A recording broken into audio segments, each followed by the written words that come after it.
Hello दोस्तों, मैं doctor रश्मि त्रिपाठी आपका अपने चैनल लॉ फाइटर्स एकेडमी में स्वागत करती हूँ। दोस्तों, आज की सेशन में जो मैं केस लेके आई हूँ वह सुप्रीम कोर्ट का लेटेस्ट केस है, 2025 का ही केस है।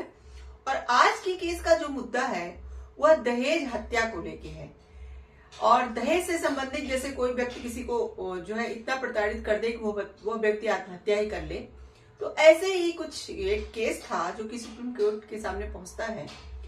तो चलिए हम लोग अपना सेशन स्टार्ट करते हैं और इस केस को विस्तार से जानते हैं और देखते हैं कि इस केस में सुप्रीम कोर्ट ने अपना क्या जजमेंट दिया। जैसा कि जो यह केस है वह दहेज हत्या को लेकर के है। तो दहेज हत्या के केस में बहुत लोग फंसते हैं, तो यह केस बहुत ही इंपॉर्टेंट है और इस केस को पूरा समझने के लिए आप पूरे वीडियो को जरूर देखिएगा।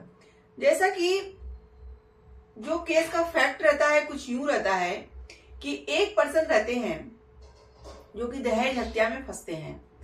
मामला ये था कि एक महिला ने आत्महत्या कर लिया था, केरोसिन ऑयल अपने ऊपर डाल के वो जल गई थी।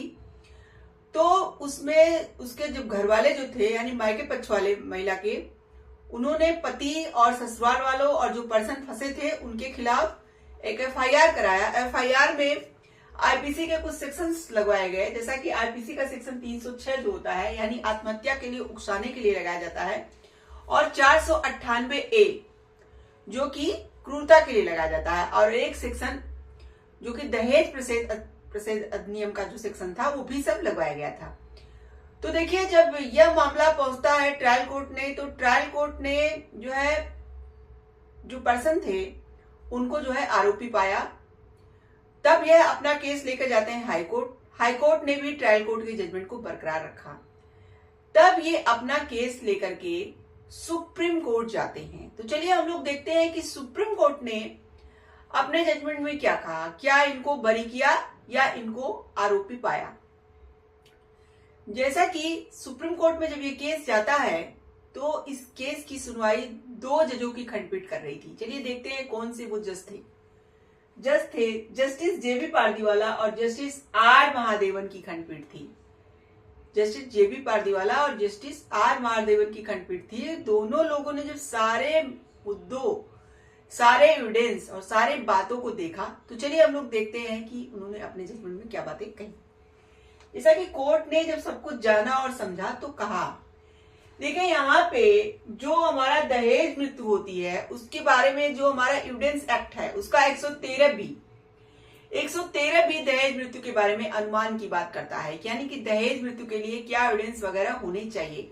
तो यहाँ पे कोर्ट ने वही 113B को लेके लिए कहा कि भारतीय साक्ष्य अधिनियम का सेक्शन 113B को लागू करने के लिए लगातार उत्पीड़न के लिए स्पष्ट सबूत आवश्यक है। यहाँ पे कोर्ट ने कहा कि अगर कोई व्यक्ति आत्महत्या कर रहा है, तो अगर वो आत्महत्या कर रहा है और दहेज मृत्यु के कारण, मतलब आत्महत्या की बात यहाँ पे हो रही हो, तो व्यक्ति ने क्या किया, 113B लागू होने के लिए लगातार उत्पीड़न के लिए स्पष्ट सबूत आवश्यक है। कोर्ट ने कहा कि ऐसे सबूतों के अभाव में वह सीधे इस प्रावधान को लागू नहीं कर सकते हैं।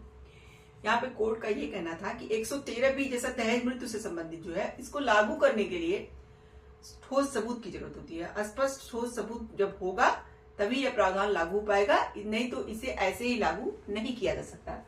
उसके आगे कोर्ट ने क्या कहा, कोर्ट ने कहा कि जब यह सवाल उठता है कि क्या किसी व्यक्ति ने किसी महिला की दहेज हत्या की है और यह दिखाया जाता है कि उसकी मृत्यु से ठीक पहले उस महिला को दहेज की मांग के लिए या उसके संबंध में उस व्यक्ति द्वारा क्रूरता या उत्पीड़न का सामना करना पड़ा था, तो कोर्ट यह मान लेगा कि उस व्यक्ति ने दहेज हत्या की थी। यानी यहाँ कोर्ट का यह कहना है कि जब ऐसा मुद्दा सामने आए कि किसी पर्सन ने किसी महिला का दहेज मृत्यु किया है, तो इसके लिए क्या होना चाहिए, इसके लिए यह होना चाहिए कि उसकी मृत्यु से ठीक पहले उस महिला को दहेज की मांग के लिए क्या किया गया, उत्पीड़ित किया गया, क्रूरता की गई। तब उसके बाद उस महिला ने ऐसा किया हो तो वहां पे यह मान लिया जाएगा कि मतलब दहेज मृत्यु यहाँ पे हुई है, दहेज हत्या की गई है।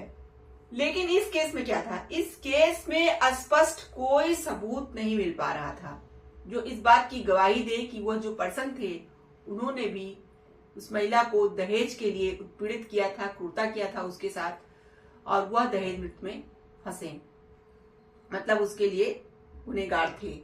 तो इस बात का सबूत यहाँ पे कोर्ट को नहीं मिल पा रहा था और कोर्ट ने यहाँ पे कहा कि 113 भी लागू होने के लिए ठोस सबूतों की जरूरत पड़ेगी। बिना ठोस सबूत के 113 भी यहाँ पे लागू ऐसे ही नहीं किया जाएगा। आगे कोर्ट ने कहा कि इस केस में आत्महत्या के लिए उकसाने के लिए अपीलकर्ता के खिलाफ व्यवहारिक रूप से कोई ठोस सबूत ही नहीं है। इस केस में देखिए क्या होता है कि भले जो है ट्रायल कोर्ट और हाई कोर्ट ने उस पर्सन को क्या मान लिया था, गुनहगार मान लिया था, लेकिन यहाँ पे सुप्रीम कोर्ट ने कहा कि जब कोई ठोस सबूत नहीं मिला है तो ऐसे ही 113 भी लागू नहीं हो जाएगा और इसलिए उस पर्सन को बरी ही कर दिया। ठीक है, सुप्रीम कोर्ट ने क्या किया, सुप्रीम कोर्ट ने कहा कि व्यवहारिक रूप से यहाँ पे कोई ठोस सबूत नहीं मिल रहा है, इसलिए कोर्ट ने विवादित आदेश को रद्द कर दिया। जो भी ट्रायल कोर्ट ने जजमेंट दिया था, जो भी हाई कोर्ट ने जजमेंट दिया था, उसको सुप्रीम कोर्ट ने रद्द कर दिया और वर्तमान अपील स्वीकार की और अपीलकर्ता को बरी कर दिया। तो अपीलकर्ता यहाँ सुप्रीम कोर्ट में आकर के बरी हो गए। देखिए 2015 का यूपी का केस था, 2015 के केस का जजमेंट 2025 में आया। वो पर्सन तब से जो है अपनी अपील जब डाले हुए थे सुप्रीम कोर्ट में, तो जब सुनवाई हुई तो इनको बरी कर दिया गया।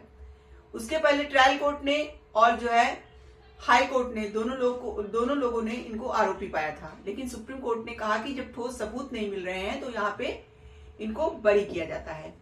तो ये था आज का सुप्रीम कोर्ट का दहेज मृत्यु को लेकर के, दहेज हत्या को लेकर के पूरा जो है मसला, पूरा जजमेंट। देखिए आज के जजमेंट से हम लोग क्या बात समझे कि दहेज हत्या के लिए अगर कोई व्यक्ति फंसता है तो अगर उसके खिलाफ कोई ठोस सबूत नहीं है, कोई गवाह नहीं है, कोई सबूत नहीं है, तो वह व्यक्ति भले फंसा दिया गया है लेकिन वह बरी कर दिया जाएगा।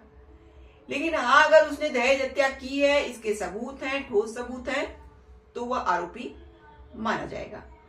तो आशा करते हैं कि आज का सेशन आपको पसंद आया होगा। आप मेरे चैनल को लाइक कीजिए, सब्सक्राइब कीजिए, शेयर कीजिए, बेल आइकन को दबाइए, जिससे ऐसे ही नए नए केसों जानकारी में आपको अवगत कराती रहूं। तो थैंक यू वेरी मच।